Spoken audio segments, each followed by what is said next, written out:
కడుపు తీపికి రుజువేముంది, అంతకు మించిన నిజమేముంది.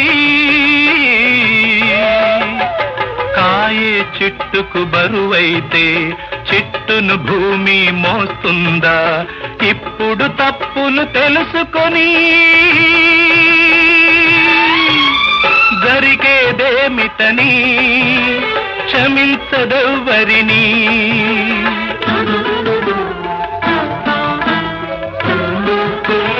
పెంచుకుంటివి అనుబంధాన్ని, పెంచుకున్నదొక హృదయం దాన్ని.